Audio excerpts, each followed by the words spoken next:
Static wall femur rotations. In the static wall position, she's going to start with her hip against the wall, and then she's going to rotate her body, bringing her legs straight up the wall. And she's going to try to scoot as close as she can to the wall. So she can allow her butt to touch the wall, and it's rested nicely on the floor.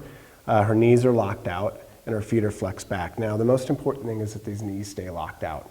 If you cannot lock the knees out and they want to bend, then you need to scoot back away from the wall until the knees stay in a locked out position and the butt is resting on the floor.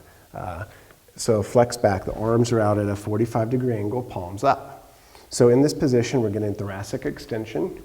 We're engaging the whole posterior fascial line. So we're stretching the calf, the hamstring, all the way up into the back muscles. And then we're limiting any rotation that can happen in the pelvis.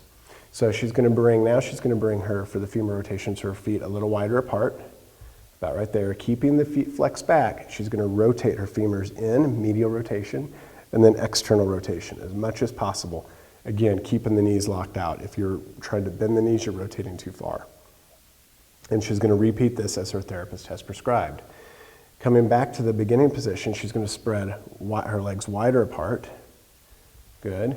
And then keeping the knees locked out, upper body relaxed and breathing. She's going to rotate her femurs in, medial rotation, and then out, external rotation. And again, keeping the knees locked, and as her therapist has prescribed. Next stage is she's going to go wider, spread her legs wider apart, good. Keeping those feet flexed back, and don't forget to breathe and relax. She's going to rotate in as much as she can, and then out. So now, not only are we getting that deep posterior fascial line of the back of the legs, but we're also getting those adductors really stretched.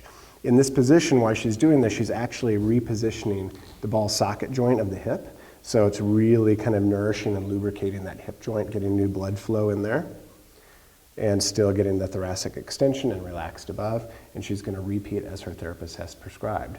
This is static wall femur rotations.